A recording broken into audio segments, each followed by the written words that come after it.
सभी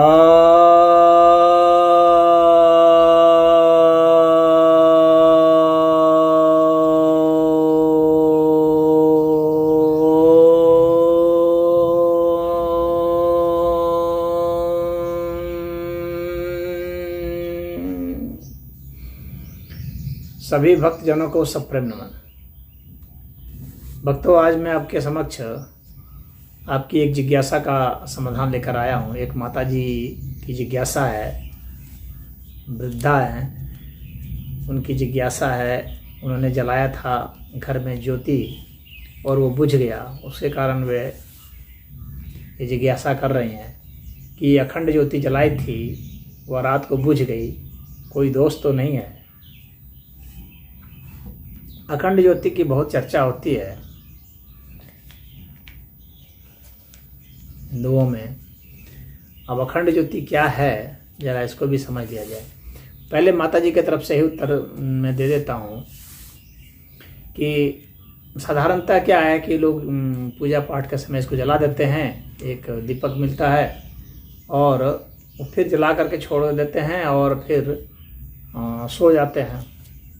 रात को कभी हवा तेज आ गई तो उसे बुझ लिया, कभी बत्ती जल गई उससे वो बुझ गया, कभी चूहा गिरा दिया, कभी बिल्ली ने गिरा दिया, कभी छिपकली ने गिरा दिया, तो उससे वो दीपक बुझ जाता है। घी तो पूरा डाल देते हैं, लेकिन बाकी चीज़ में कुछ दिक्कत आ जाती है, उससे बुझ जाता है। घर में बहुत सारे छोटे छोटे कीड़े मकोड़े घूमते रहते हैं, वे भी उसे किसी प्रकार से गिरा सकते हैं। तो पहले तो भौतिक अर्थ में देखें तो एक जो दीपक का एक स्टैंड मिलता है जिसमें कि ऊपर से ढका हुआ भी रहता है। अगर आप जाएंगे बर्तन वाले के यहाँ तो वो देगा, ऊपर से ऐसे कवर रहता है।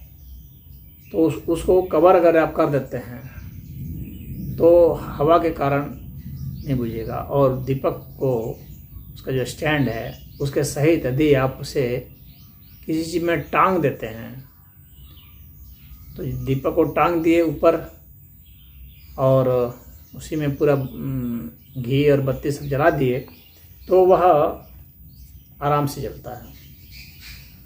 ये तो गृहस्थों के लिए। गृहस्थ ऐसा नकल क्यों करते हैं? पहली बात है कि ये इस तरह की जो ज्योति है ये साधक सब जलाते हैं। वे जला देते हैं सामने में, जब उनको मंत्र सिद्धि करनी होती है तो वे क्या करते हैं कि इसको जला लेते हैं और उसको एक टक देखते हैं। ज्योति जो जल रही होती है उसको एक टक देखते हैं और उसी में मंत्र जाप करते हैं। तो वे रात भर जागते हैं। तो उसी कारण ही उसको अखंड ज्योति कहते हैं। तो यह तो जो अखंड ज्योति किस तरह से हो सकता है गृहस्थों के लिए वह तो बता दिया। और साधकों के लिए क्या है कि उनको मंत्र जाप करना है वैसे, तो वो लगातार जलता रहता है और उसको एक टक देखते रहते हैं और उसके बाद मंत्र जाप वो करते रहते हैं, श्वास पर ध्यान दिए रहते हैं। तो यह अखंड ज्योति कहलाती है उस तरह से। अब इसके बाद जो है एक इसके आगे की स्टेज है कि हम कोई इस तरह की ज्योति नहीं जलाए, बल्कि हमारे में स्वयं ही भीतर ज्योति जल रही है। वह ज्योति जल रही है, वह कौन सी ज्योति? वह ज्ञान रूपी ज्योति है। वह ज्ञान रूपी ज्योति निरंतर जल रही है भीतर, वो अखंड है, वह सदैव जल रही है। उस ज्योति के विषय में ही कहा गया है अखंड ज्योति।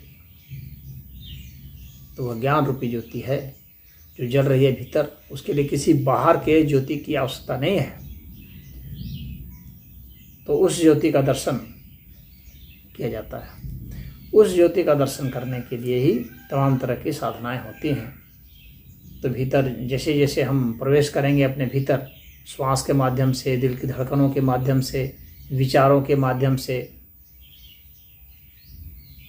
अपने मनस शक्ति से हम एकाग्रचित्त जब हो जाएंगे तो चिंगारी तो फूटने ही लगेगी।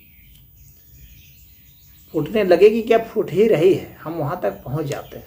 जो चिंगारी भीतर ही फूट रही है, जहाँ से ज्योति प्रस्फुटित हो रही है, वह ज्योति जो कि ज्ञान रूपी ज्योति भी है, और यह साधारण ज्योति जो है, जो प्रकाश है, वह भी हमारे भीतर से फूट रहा है।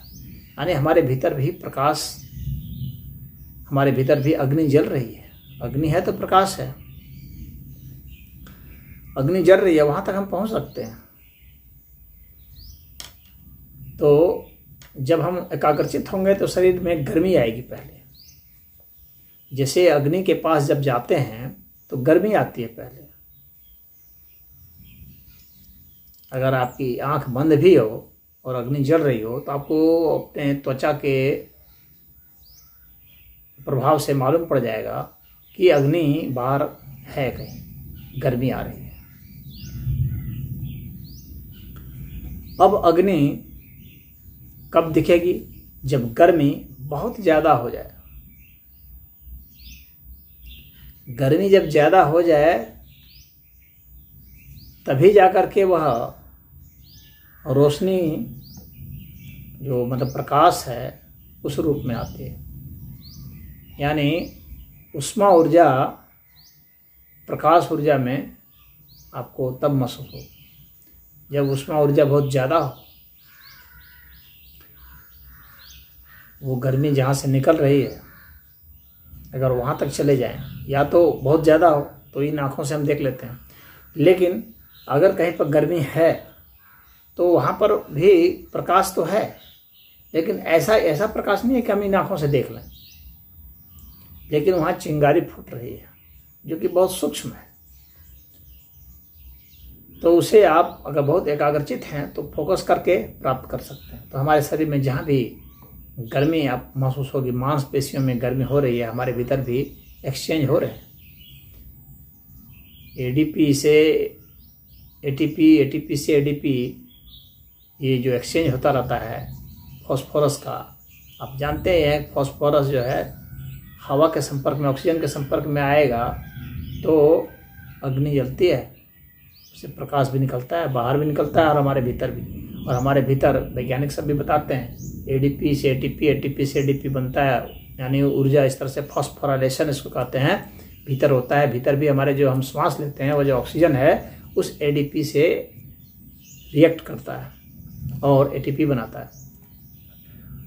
वह जो एटीपी है वही संचित होता है। जब उसको ऊर्जा में बदलना होता है तब वह फिर जो है टूट जाता है एडीपी में। उससे जो गर्मी निकलती है उससे हमारा शरीर अपना काम चलाता है। चाहे उसको मैकेनिकल एनर्जी में बदलना हो तो बदल देता है, चाहे और भी कोई किसी ऊर्जा में बदलना हो शरीर में तो शरीर बदल लेता है। तो अगर आप वहाँ तक फोकस कर सकते हैं उस एटॉमिक स्टेज तक जहाँ पर कि वो बदलाव हो रहा है, इतना ज़्यादा ही आपको एक फोकस्ड होना होगा और तब देखेंगे कि वो हीट आपको फील होगी, वो लाइट आपको फील होगी। तो वह भौतिक ऊर्जा, जो भौतिक प्रकाश है, वह भी दिखेगा। तो वह भी एक अखंड ज्योति है जो लगातार जल रही है। और उससे भी सूक्ष्म जो मैंने आपको बताया वह ज्ञान रूपी ज्योति है, अखंड ज्योति है, जिससे कि कभी भी यह अस्तित्व महरूम नहीं होता है, वंचित नहीं होता है। तो वह ज्ञान रूपी ज्योति ही अखंड ज्योति कहलाती है। वहाँ तक, वहाँ से ही सारे अस्तित्व का की नियमावली, गतिविधियाँ, इसकी सारी प्रेरणाएं वहीं से फूटती हैं, प्रस्फुटित होती हैं। उसी से ये सारा अस्तित्व संचालित होता है। तो वहाँ का जो एहसास है वही अखंड ज्योति कहलाता है और साधना के जरिए आप वहाँ तक पहुँच सकते हैं। ओम।